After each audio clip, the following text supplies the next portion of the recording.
Hello friend, channel पर नए आए हो तो चैनल को सब्सक्राइब कर लेना, वीडियो को लाइक शेयर एंड कमेंट करके जरूर बता देना कि वीडियो आपको कैसा लगा।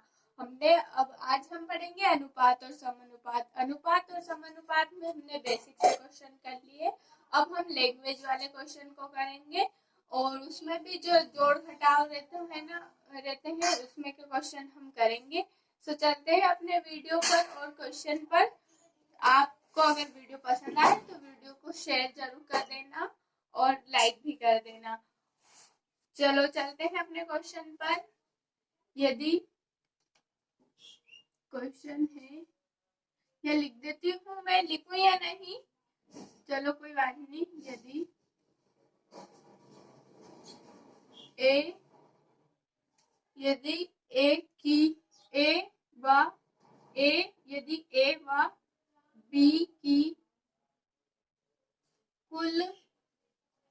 व बी की कुल राशि 100 रुपए तथा यदि ए व बी की कुल राशि 100 रुपए तथा ए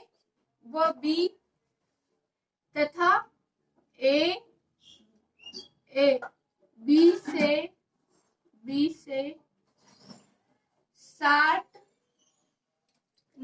से 40 रुपए अधिक, यदि ए व बी की कुल राशि 100 रुपए है, ए की जो राशि है, यहाँ पे मैं वापस से लिख देती हूँ। ए की राशि बी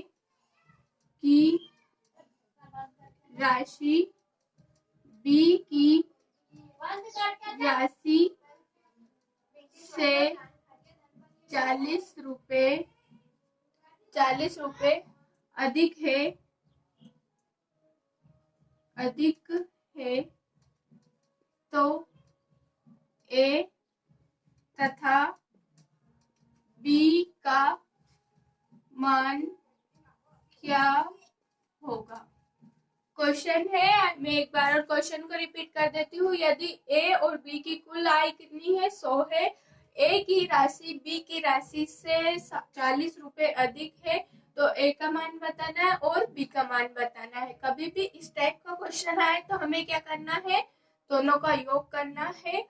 जैसे इनको और इनको हम जोड़ देंगे तो क्या हो जाएगा, इनका योग आ जाएगा तो ये बड़ी संख्या का मान आ जाएगा, और इन दोनों को हटा देंगे हम तो इनका छोटी संख्या का मान आ जाएगा, और फिर हमें दोनों पता चल जाएगी।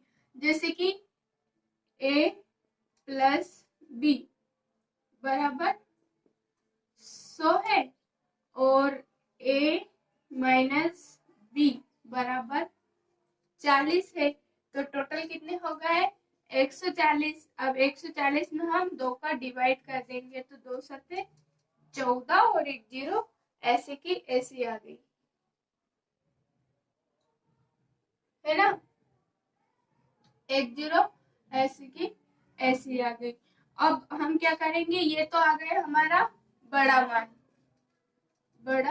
मान।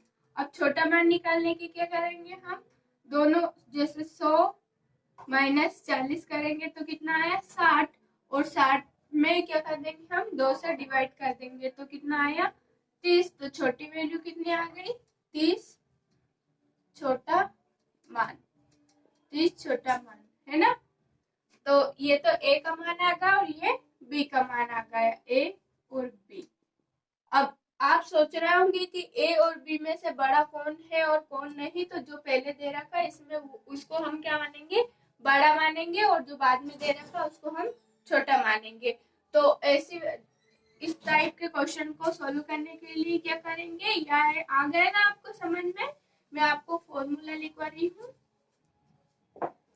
नोट डाल के लिख लेना आप के इसमें क्या करना है, योग प्लस अंतर। अब देखो यह अधिक है, कोई भी राशि ए बी से अधिक है, कम है, तो वो हमेशा क्या बताएगा, वो हमेशा एक दूसरे का अंतर बताएगा। जैसे मैं आज 10 साल की हूँ और मेरे से कोई बड़ा 15 साल का है, तो हम दोनों का डिफरेंट कितना है, 5 का। चाहे तो उसको बड़ा मान लो या फिर मुझे छोटा मान लो, है ना। योग प्लस अंतर डिवाइड टू, तो यह आ गई बड़ी में बड़ा मान आ गया या बड़ी वैल्यू आ गई, और यहाँ कर देंगे योग माइनस अंतर डिवाइड 2 करेंगे, तो यहाँ क्या आ जाएगा, छोटी वैल्यू, छोटा मान, छोटा मान आ गया, है ना। तो ये आ गया आपको समझ में। अब चलते हैं नेक्स्ट क्वेश्चन पर। अगर इस तरह का क्वेश्चन आए तो आप हमेशा क्या करना, दोनों को जोड़ देना, दो से डिवाइड कर देना, और उसके बाद में फिर दोनों को घटा देना और 2 से डिवाइड कर दोगे तो ए और बी का मान आपको आ जाएगा।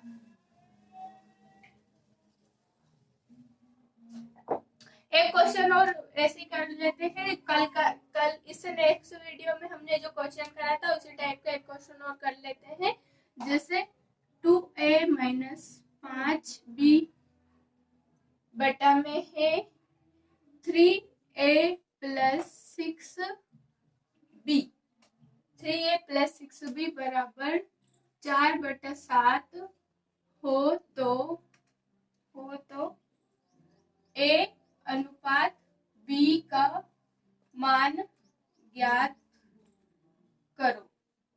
अब हमें इन दोनों का मान ज्ञात करना है, तो हमें क्या करना है, इसका इसमें मल्टीप्लाई कर देंगे और इसका इसमें मल्टीप्लाई कर देंगे।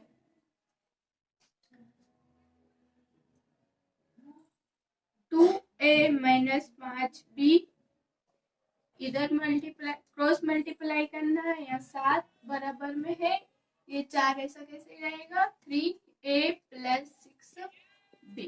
अब 7 दूनी 14, a 7 पंजे 35, b बराबर 3 चौको 12, a प्लस 6 चौको 24 b। अब हम a को इधर ले आएंगे और b को उधर कर देंगे, तो 14a यहाँ प्लस का है, इधर आके माइनस का 12a हो जाएगा, और यहाँ 24 भी है इधर, और ये इधर माइनस का 35 भी है, इधर जाके प्लस का 35 भी हो जाएगा। अब यहाँ से हम 14 में से 12 घटाएंगे तो 2a बचेगा, और यहाँ क्या होगा, 8 होगा, तो ये क्या हो जाएगा, 9 5b। तो a का मान कितना है, 2 है, और b का मान कितना है, 49। तो a अनुपात b बराबर हो गया, a अनुपात b बराबर कितना है, जैसे कि यहाँ है तो a का मान तो ये रहेगा और b का मान ये रहेगा, तो a का अनुपात है 59 और b का अनुपात है 2। ये हमारा क्या हो गया, आंसर हो गया। आया आपको समझ में। एक क्वेश्चन और कर लेते हैं इसमें कहीं, फिर हम जो जोड़ घटाव रहते हैं कि ए में कितना, ए में 4 जोड़ दिया, बी में 5 जोड़ दिया, इनका मान इतना हो जाता है, तो इसे हम कैसे सॉल्व करेंगे उस वाले क्वेश्चन को हम देखेंगे।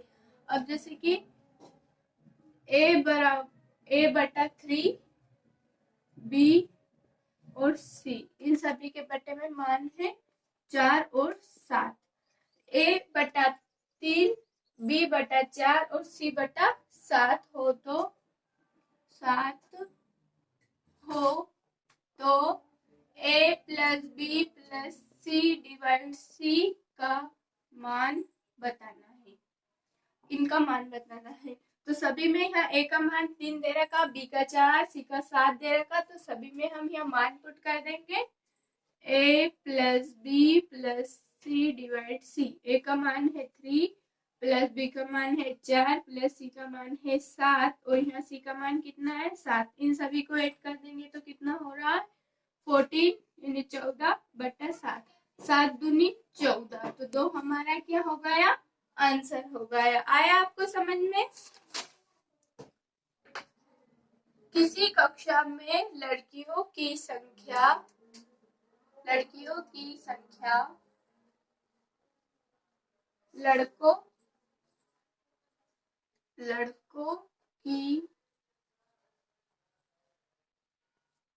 किसी कक्षा में लड़कियों की संख्या लड़कों की संख्या से 20% अधिक है। 20% क्या है? अधिक है। इस कक्षा में कुल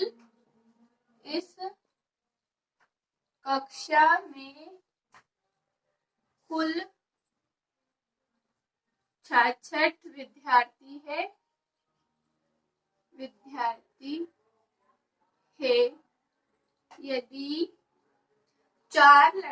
यदि कक्षा में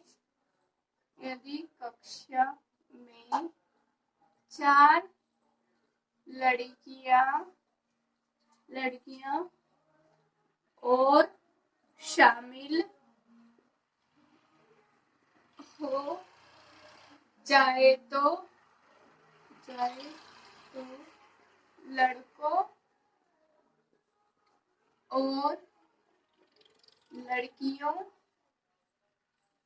लड़कियों की संख्या का अनुपात ज्ञात करो।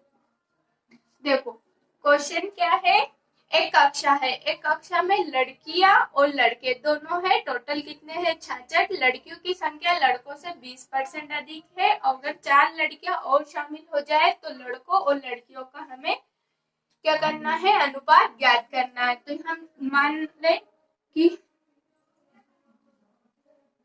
गर्ल्स, और इधर लिख लेते हैं बॉयज, है ना, बॉयज लिख लिया। अब उसके बाद में लड़कियों की संख्या लड़कों की संख्या से 20% अधिक है। तो हमेशा परसेंट में हम कितना मानते हैं? 100 मानते हैं। तो मान लो लड़कों की संख्या कितनी है? 100। तो लड़कियों की संख्या कितनी रहेगी? 120। सबसे पहले हम 1 0 से 1 0 काट देंगे। 2 3 6 और 2 5 10। तो लड़कियों की संख्या का अनुपात 6 है और अब लड़कों की संख्या का अनुपात कितना है? 5 है। टोटल हमें दे रखा है, टोटल योग कितना है? 66 है। और हम इन दोनों को जोड़ देंगे तो ये लड़की और लड़कों का जो संख्या का अनुपात है वो हो जाएगा। तो टोटल अपन टोटल कर देंगे। यहाँ टोटल कितना है? 66 है। 66 विद्यार्थी है। तो यहाँ कितने हो रहा है? 11। तो 11 कर दिया। अब हमें 11 छंग 66, 6 आ गया। अब 6 इंटू 6 करेंगे तो क्या हो जाएगा? यहाँ मान लो हमने एक्स माना था, हमने एक्स मान के नहीं कर रहे किसी भी सवाल को, क्योंकि एक्स लिखने में भी टाइम लगता है और इतना वक्त हमारे पास नहीं रहता है। तो हम क्या करेंगे? 6 जंग 36 और 6 पंजे 30। तो देखो लड़कियां यानी गर्ल्स और बॉयज है ना, 36 लड़कियां हैं और 30 लड़के हैं। अब क्या कह रहा है? यदि कक्षा में 4 लड़कियां और शामिल हो जाए, यानी 4 लड़कियां और शामिल हो जाए, लड़कों की संख्या में कुछ भी चेंज नहीं करना है, तो लड़कों की संख्या सेम हो जाएगी और यहाँ कितने हो जाएगा? 40। अब लड़कियों की संख्या कितनी है? 40 और लड़कों की संख्या कितनी है? 30। यहाँ भी हम 1 0 से 1 0 काट देंगे। अब क्या आ गया? 4 अनुपात 3, है ना, ये आ गया। और हमें अब ये क्या है? लड़की और लड़कों का अनुपात है। और हमें यहाँ क्या पूछा है? लड़कों और लड़कियों का अनुपात पूछा है। तो लड़कों और लड़कियों यानी बॉयज अनुपात गर्ल्स, तो बॉयज का अनुपात है 3 और गर्ल्स का अनुपात है 4। तो ये हमारा मेन आंसर रहेगा, ये हमारा आंसर नहीं रहेगा। समझे आप? नहीं तो हम जल्दी जल्दी में पूरा सवाल सोल्व कर लेते हैं और यहाँ तक भी कर लेते हैं, उसके बाद में ये आंसर लगा के आ जाते हैं, जो कि गलत है। जो सवाल में दे रखा होता है, जो पूछा जाता है, उसके अकॉर्डिंग ही हमें आंसर देना पड़ता है। आया आपको समझ में? सबसे पहले गर्ल्स जैसे कि 20% अधिक है कम है, तो अभी हमने देखा था कि जैसे कुछ भी अधिक या कम हो तो वो हमेशा डिफरेंस को बताएगा, है ना। तो इन दोनों का डिफरेंस भी दिख गया, कितने का है? 20 का है। इसी तरह का हम नेक्स्ट क्वेश्चन देखेंगे।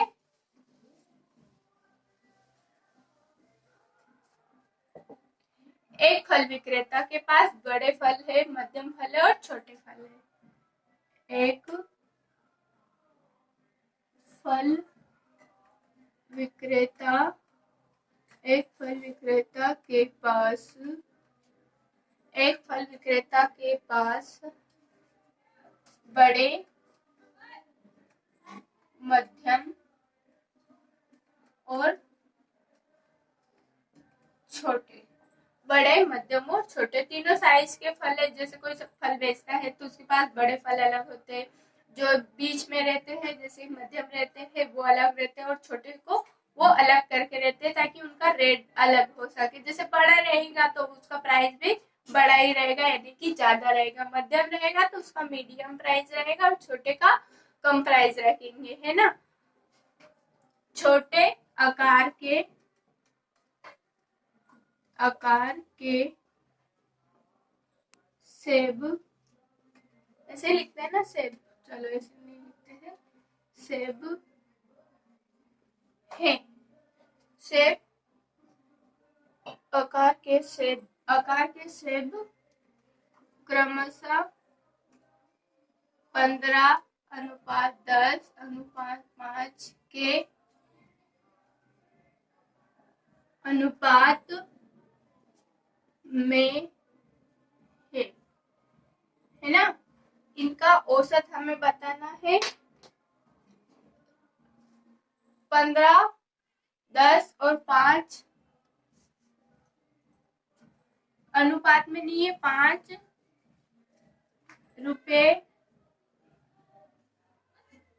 रुपए में बेच। बड़े आकार को 15 रुपए में, मध्यम को 10 में और छोटे को 5 रुपए में उसने बेचे। इस प्रकार बेचे गए जो फल है, कुल फल इस प्रकार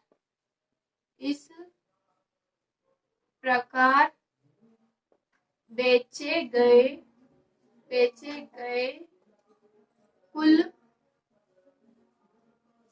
फल का अनुपात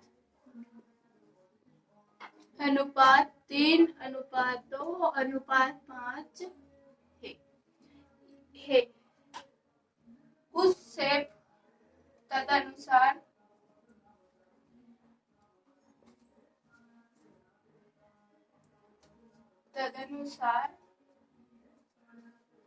उस सेब का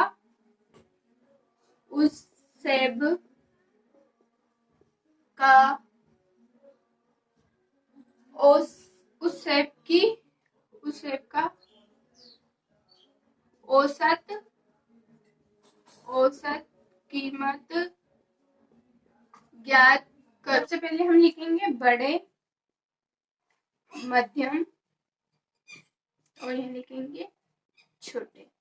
बड़े 15 रुपए में, छोटे 10 रुपए में, और मध्यम 10 रुपए में, और छोटे 5 रुपए में। और इनका अनुपात क्या है? 3, 2 और 5। इनको हम मल्टीप्लाई कर देंगे तो 15 × 45, 10 दूनी 20 और 5 25। तो इन सभी का योग करेंगे तो कितना होगा?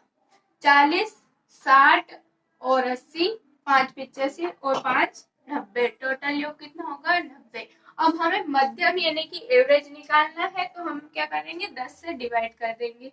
एक 0 से एक 0 कैंसिल हो गई, तो औसत एवरेज मतलब कितना है? 9 है। तो 9 हमारा क्या हो गया?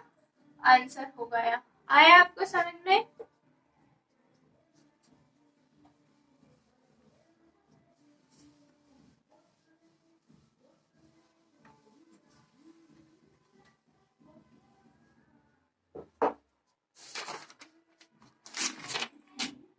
तीन व्यक्ति है ABC, पैदल चल रहे हैं, पैदल चलते हैं। क्वेश्चन है, तीन व्यक्ति ABC पैदल चलते हैं। तीन व्यक्ति है ABC पैदल चलते हैं। पैदल चलते हैं। तीन व्यक्ति ABC पैदल चलते हैं, है ना।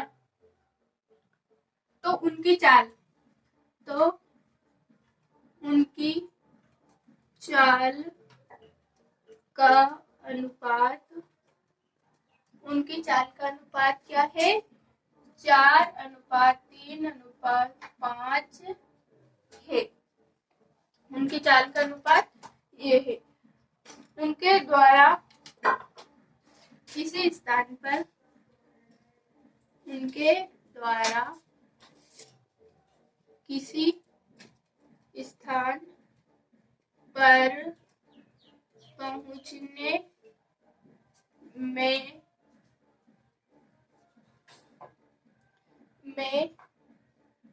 लगा समय बताओ।